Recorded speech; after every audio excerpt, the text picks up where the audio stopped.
அப்பா ஒன்றுமே முடிய மாட்டேங்கிக்கா. தினம் காலையில் எழுந்திரிச்சு ஒரு சோறு பொங்கி கறி வச்சு கூட்டு வச்சு அதை வட்டியில் வச்சு காலையில் ஒரு சமையலை செஞ்சு பிள்ளைகளுக்கும் கொடுத்து இவருக்கும் கொடுத்து இவங்கள வேலைக்கு அனுப்பி பிள்ளைகளை ஸ்கூலுக்கு அனுப்பி அது போதாதுன்னு அதுக்கப்புறம் வீட்டில் கிடக்கிற பாத்திரத்தை தேய்ச்சி துணியை துவைச்சி போட்டு எவ்வளோ வேலை கிடக்கு.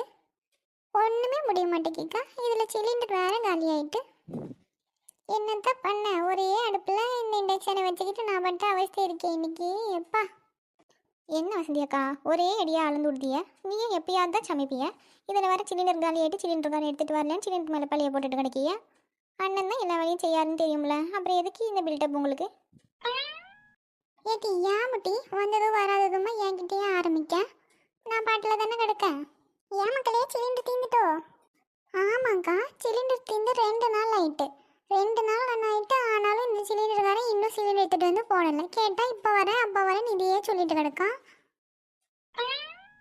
அதான் அப்படி தான் மக்களே பண்ணுவாங்க. நீயும் ஒரு 2-3 வாட்டி ஃபோன் பண்ணிகிட்டே இருங்க தொடர்ந்து, அப்போ தான் வருவாங்க. ஆனால் அவன் சும்மாவே வந்துக்குவான், எப்பவும் போல கொடுத்துட்டு போயிருப்பாங்க்கா. நம்ம ஃபோன் பண்ணிட்டு கிடக்கணும்னு ஒன்றும் அவசியம் கிடையாது. ஒழுங்காக நம்ம கொடுக்க வேண்டிய காசு கொடுத்து அவன் வந்து கொடுத்துட்டு போக போகிறான். இவங்க போன மாதம் சிலிண்டர் வாங்கி என்ன பண்ணியிருக்காவ, காசு கொடுக்காம அவன் காசு கேட்டதுக்கு என்ன பாலகா கேட்குற, காசு கேட்குறியா, என்கிட்டயே கேட்குறியா பாலகா அப்படி இப்படின்னு ஒரு கதையை அடிச்சு விட்ருக்காவ. அதனால அவன் போன மாதம் ஓடிட்டான். இந்த மாதம் வந்தாலும் இதே தான் இவங்க பண்ணுவாங்கன்னு தெரிஞ்சு வச்சுக்கிட்டு வராமல் இருக்கான்.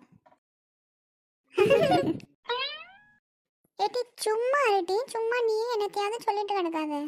நான் என்ன பொய்யாக்க சொல்லிட்டு கிடக்கேன், உண்மையை தானே சொல்லியேன். நீங்கள் தானே போன மாதம் அவன் வந்தப்போ ஒழுங்காக காசு கொடுக்காம என்ன பாலகா அது இது நான் அவனை மிரட்டி அமுச்சு விட்டீங்க.